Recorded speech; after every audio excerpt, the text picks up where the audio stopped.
네, 여러분 안녕하세요. 텐선비 남인택입니다. 자, 오늘은 AI 관련주 안에서 모처럼 좀 반가운 소식이 나와서 그것과 관련된 내용으로 영상을 좀 준비하고 있습니다.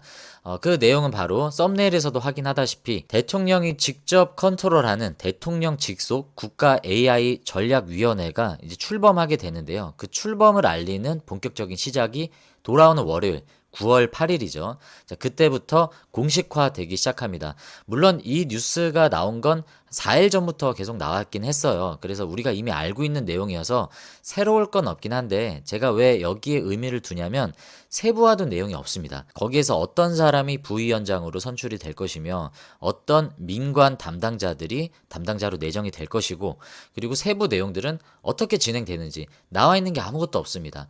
굵직한 내용들만 나와 있기 때문에 대략 예측되는 내용들은 있지만 월요일이 지나야 이제 구체적으로 어떤 내용들이 나올 수 있는지 윤곽이 나온다라는 부분에 있어서 4일 전에 나온 뉴스지만 아직 주식시장에서는 100%다 반영이 됐다라고 보기 어려운 내용입니다. 금요일 점심에 제가 리포트 분석을 여러분들과 함께 라이브로 다뤄보면서 간단하게 말씀드리긴 했지만 이 내용이 어떤 내용인지 자세하게 한번 알아보도록 하겠습니다.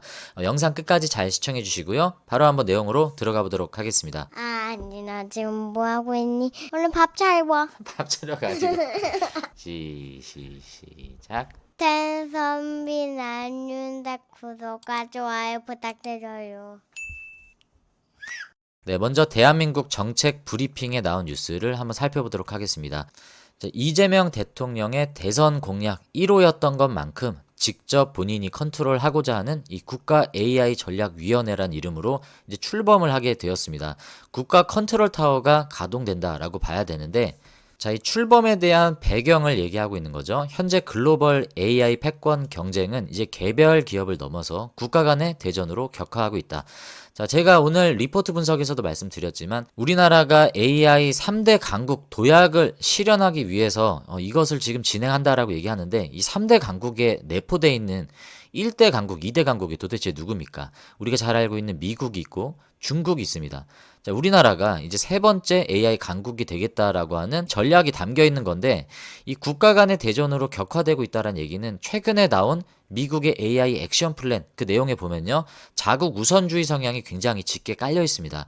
이게 우리나라의 쏘버린 AI를 구축하는데 중요한 변수로 작용할 수도 있다라는 우려를 네이버 클라우드 그때 인터뷰에서도 우리가 들어봤었죠. 그래서 이게 신경이 쓰이는 내용인데 국가 간 대전으로 격화하고 있다. 자, 이 내용은 미국과 중국만의 이야기가 아니라는 거죠. 그래서 우리나라도 이제 본격적인 AI 강국으로 도입하기 위한 여러 가지 계획들이 나왔는데 지금까지는 이 AI 거버넌스가 정립이 되지 않았습니다. 규제라든지 여러 가지가 질서가 제대로 잡혀있지 않다 보니까 이제 대통령이 직접 이것을 컨트롤하면서 불필요한 규제는 완화하고 필요한 재정은 지원을 하면서 여러 가지 민관이 협동팀으로 나아가면서 본격적인 컨트롤 타워를 가동하겠다라는 그 계획이 이제 비로소 9월 8일에 시작을 하는 겁니다. 그래서 여기에 의미가 있는 거고 이미 이 내용이 4일 전부터 알려져 있었던 내용이기 때문에 오늘 금요일 주가에서도 AI 관련주들의 흐름은 크게 뭐 어떤 변동이 없었습니다. 뭐 여기까지는 우리가 충분히 예상할 수 있는데 지금부터가 중요한 게 그러면 어떤 내용들이 바뀔 거냐 이거죠. 이건 아직 나온 게 없습니다. 대표적으로 이 AI 전략위를 검색을 하면요. 여기 국가인공지능 전략위원회라고 하는 우리나라 정부의 홈페이지가 이렇게 나와요. 궁금해서 제가 이걸 클릭을 해봤는데 클릭하면 홈페이지 개편 중이라고 하면서 아직까지 나온 게 없습니다. 그러니까 정해진 게 없다라는 거예요. 공식화된 게 없기 때문에 우리가 월요일부터 이 홈페이지에 어떤 내용들이 나올 것인지 월요일에 여기에 나올지 모르겠지만 언론 보도를 통해서 나오긴 하겠죠. 그 내용을 우리가 알아놓을 필요는 있겠다. 그래서 이것 관련해서 어떤 내용이 나오는지에 한해서 관련주들의 움직임이 조금 변수를 줄 수 있을 것 같다라는 생각은 들기는 합니다. 네, 내용을 조금 더 보도록 하겠습니다. 이번 대통령령 제정은 그 후속 조치로 대통령이 위원장으로서 단순 자문기구를 넘어 기존에는 이게 단순 자문기구에 불과했다는 거죠. 근데 이제는 실질적인 AI 전략기구로 역할을 할 수 있도록 위원회를 대폭 강화하는 내용을 담았다. 그리고 명칭도 바꿨어요. 기존의 명칭에서 국가인공지능 전략위원회로 바꿨습니다. 여기에서 어떤 내용들이었냐면 여기 나오죠. 최대 2조 5천억 원을 들여서 AI 연산에 필요한 초대형 GPU 데이터 센터를 짓고 이를 국내 AI 기업 기관에 지원하는 이런 정부의 핵심 사업이었는데, 이게 비싼 GPU를 사놓고서 결국에는 수익을 챙길 수 없는 구조죠. 그래서 왜냐하면 싸게 놔야 되니까. 지원 사업이라는 거는 이거를 마진을 남기면 안 되지 않습니까? 수익을 남길 수 없는 이런 구조적인 제한 사항 때문에 사업자 공모에서 두 차례나 아무도 참여를 하지 않는 거죠. 왜냐하면 기업은 이윤 추구가 궁극적인 목적인데, 아무리 좋은 일을 한다라고 해도 이게 봉사활동을 할 수는 없지 않습니까? 그래서 사업성 우려가 큰 탓에 유찰이 됐었는데, 기존에 어떤 내용들이 있었냐면요, 이 합작 법인 민간의 투자 기관들이 민간 지분율을 49%로 제한하기 때문에 주도권은 정부가 가져가겠다라는 거죠. 근데 이런 비율이 여기에 좀 제동을 걸었었던 내용이고, 자, 근데 이거를 규정을 푼다라는 거죠. 사업자가 과반 지분을 갖고 사업을 주도할 수 있도록 한다. 그리고 이전에는 정부가 원할 때 정부 측 지분을 사업자가 사들여야 하는 매수 청구권. 그러니까 정부가 51%를 갖고 있지만 나중에 이게 필요 없을 수도 있죠. 그러면 사업자가 이 정부 지분을 사야 되는 이 바이백 규정도 완화하는 등 방향을 조정해 오고 있다라는 내용입니다.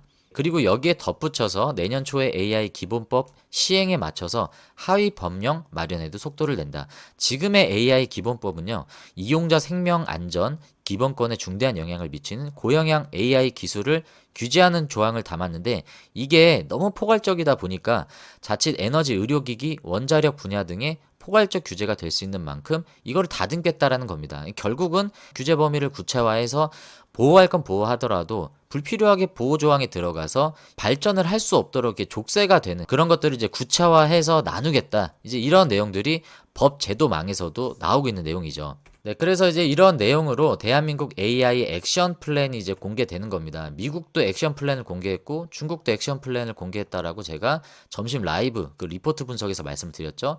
이제 남은 건 우리나라 3대 강국이니까 우리나라만의 외침일 수도 있긴 하지만 어쨌든 3대 강국인 우리나라가 액션 플랜을 당연히 공개를 해야겠죠. 자, 그게 이제 9월 8일부터 이제 본격적으로 공개가 되는 건데, 자, 핵심 내용을 보면 인프라 연구 체계 데이터 산업, 자, AI 전환, AX라는 단어가 나옵니다. 네, 이러한 생태계 7개 축과 10대 핵심 전략, 그리고 50여 개 세부 실행 계획 등이 나올 예정이고, 구체화된 계획이 나온다라는 부분에서 좀 의미가 있는 것 같습니다. 네, 출범식에서 부위원장 3명에 대한 임명식도 진행을 하고요. 그리고 하정우 미래기획 수석이 간사를 맡게 된다라고 소개하고 있습니다. 지금 AI 분야의 예산이 10조 1000억 원으로 편성이 됐죠. 25년 예산이 얼마였습니까? 3.3조 원에 불과했습니다. 이거를 3배 증액한 10조 1000억 원으로 편성을 했기 때문에 이 막대한 예산이 이제 여기에 본격적으로 들어가겠죠. 핵심적인 내용을 보면 GPU 확보 내용이 있고요. 피지컬 AI가 여기도 나옵니다. 그리고 범용 AI. 자, 이러한 신기술 개발을 지원할 방침이다. 그래서 LLM에 대한 부분을 우리가 계속 집중을 했었는데, 이제는 피지컬 AI와 이 범용 AI, AGI라고 얘기를 하죠. 그리고 이것을 구현하기 위한 생태계 AX, AI 전환이라는 중요한 키워드가 나왔기 때문에 오늘 리포트 분석에서 이 내용을 우리가 공부를 해봤던 겁니다. 자, 그 영상 안 보신 분들 좀 참고로 보시면 좀 도움이 되실 것 같고, 전체적인 AI 산업의 흐름이 어떻게 가고 있는지를 그 리포트 분석을 통해서 제가 라이브를 만든 게 있어요. 그 영상을 여러분들이 참고하시면 좀 도움이 되실 것 같습니다. 뭐 익히 아는 분들은 굳이 뭐 볼 필요는 없으시고 궁금하신 분들은 한번 참고하시면 좋을 것 같아요. 네, 그리고 배경은 과학기술정보통신부 장관. 자, 이분이 LG 출신이시죠. 이분이 얘기한 바에 그 인터뷰에 보면 내년도 1.5만 정 확보할 계획을 가지고 있다. 이거 아까 우리가 봤던 그 내용입니다. 근데 원래 2030년까지 5만 정 확보 계획을 갖고 있었는데 이 계획을 내년까지 앞당길 계획을 갖고 있다. 이거 몇 년이나 앞당기는 겁니까? 내년이면 26년이잖아요. 이거를 4년이나 계획을 앞당길 만큼 자, 여기에서 빠른 속도를 내고자 하는 의지가 여기 담겨 있는 겁니다. 이게 이 사람 혼자만의 계획일까요? 그렇다고 생각하지 않습니다. 자, 지금 대한민국 정부에서 이러한 의지가 충분히 반영되고 있는 시점이기 때문에 대통령이 직접 컨트롤을 한다라는 부분에 있어서 속도는 조금 더 빨라질 수 있다라는 부분, 그리고 규제 해소에 대한 내용들이 계속 나오고 있죠. 요약된 개요인데요. 세부 구체화는 이제 9월 8일 이후에 나오겠지만 위원회가 AI 전략과 정책, 자, 모든 사업을 총괄 조율하겠다. 근데 여기 부위원장을 선출한다고 했는데 위원장은 선출 안 하나요? 위원장이 누굽니까? 지금 얘기했죠? 이재명 대통령이 위원장입니다. 그래서 본인이 위원장이 되고 부위원장을 토대로 여러 이제 관련 위원들이 이 전략을 이제 추진해 나가겠다라는 거죠. 기존에는 부위원장이 한 명이었는데 자, 이것도 3명으로 확대하겠다. 누가 내정이 될지도 사실 굉장히 궁금합니다. 그러면 지금까지 내용으로 우리가 종합을 해볼 때 자, 기존에는 국가 AI 컴퓨팅 센터, 뭐 AI 강국위원회, 자, 이재명 대통령이 직접 위원장 자리를 맡는 거는 기존부터 있었던 일입니다. 하지만 기존에는 아까 얘기했다시피 그냥 자문기관, 어떤 법적인 구속력을 갖지 않았지만 자, 이번에는 국가 예산이 10조 원으로 편성이 됐고 이것을 기반으로 이제 우리나라를 대표할 수 있는 AI 전략 방침이 자, 이 지금 전략위를 통해서 컨트롤이 될 겁니다. 그것을 대통령이 직접 진두지휘하겠다라고 얘기를 한 거고요. 그리고 미래기획수석이 간사를 맡고 그리고 아까 말씀드렸던 그 45명 그 위원수가 기존의 위원수보다 5명이 더 늘어난 50명으로 늘어나고 부위원장도 기존에 1명이었는데 3명으로 늘어난다. 자, 이거는 그만큼 여기에 모든 핵심 역량을 다 강화하고 많은 인원들이 들어온다라는 건 그만큼 이 전략위원회가 갖고 있는 파워가 더 세질 수밖에 없다라는 거죠. 그리고 관련 규제, 관련 뭐 법적인 제도 이런 부분에 있어서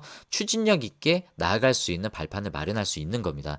뭐 긍정적인 내용만 제가 다루고 있기 때문에 뭐 여기에서 우려되는 뭐 또 다른 측면이 있지 않을까라고 생각은 할 수 있겠지만 어찌됐든 지금 AI 관련주들이 소버린 AI 그 5개 선정 이후에 이렇다 할 어떤 좋은 내용들이 나오지 않은 지금 시장의 분위기였기 때문에 이제 9월 8일 이후에는 이런 내용들로 AI 섹터 내에서 무언가 좀 수급이 들어올 수 있는 움직임도 좀 포착되지 않을까라고 생각을 합니다. 차트로 한번 들어와 보시면요.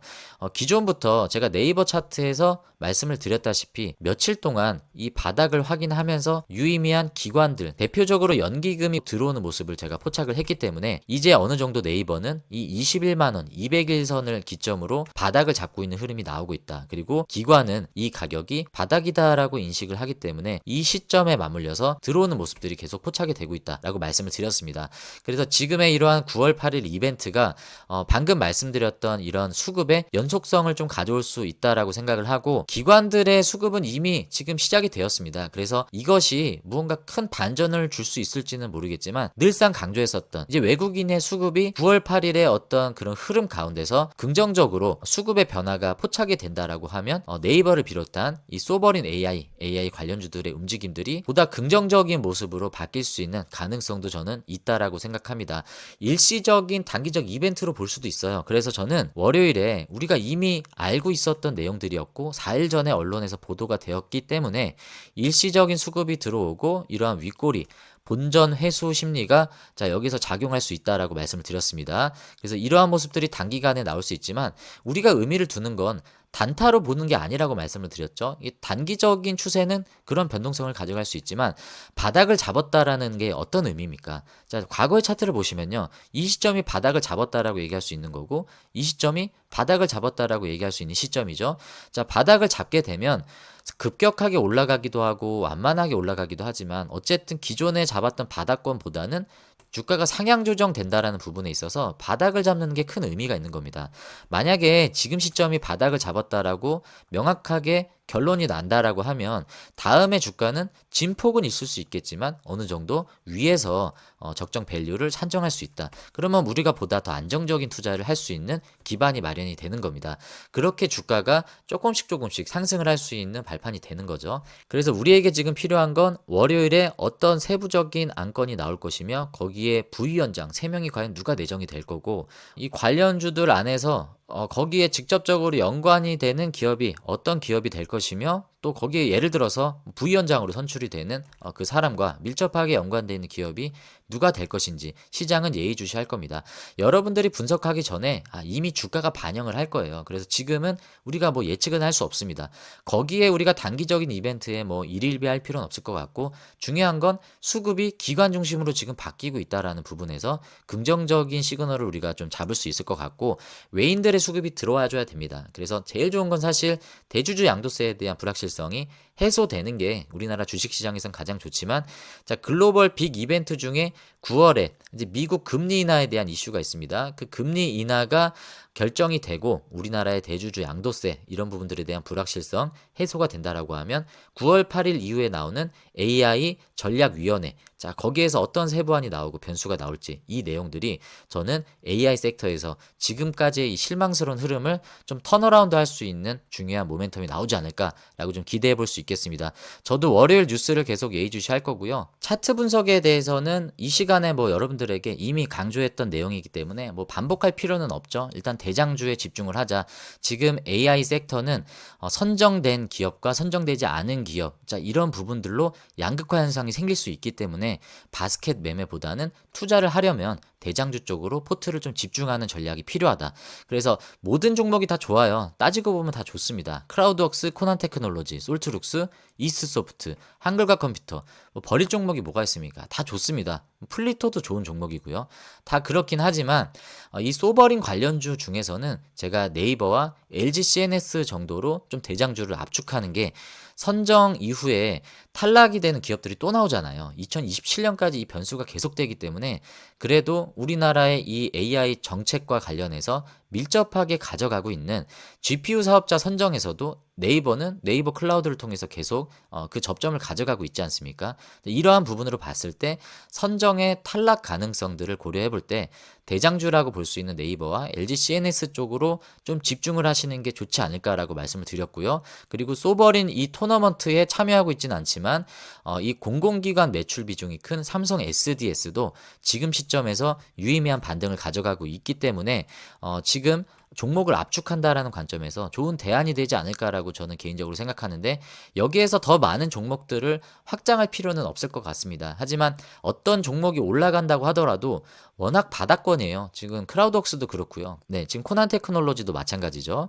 그리고 솔트룩스 조정을 받을 만큼 받은 시점이기 때문에 단기간에 반등이 나올 수는 있습니다. 그래서 제가 말씀을 드린 게, 혹시라도 코난테크놀로지, 솔트룩스, 크라우드웍스 이런 2, 3등주를 보유하고 계신 분들이라면 얘네는 이미 그 컨소시엄에서 탈락했잖아요. 그래서 이후에 어떤 긍정적인 호재를 기대할 확률이 아무래도 좀 제한적일 수밖에 없습니다. 이런 종목들이 낙폭과대로 반등이 일시적으로 나올 수 있는데, 그럴 때마다 아까 말씀드렸던 대장 종목으로 비중을 좀 옮기시는 거를 저는 말씀을 드렸고, 자, 선택하시는 건 여러분들의 자유고 판단은 여러분들이 하셔야죠.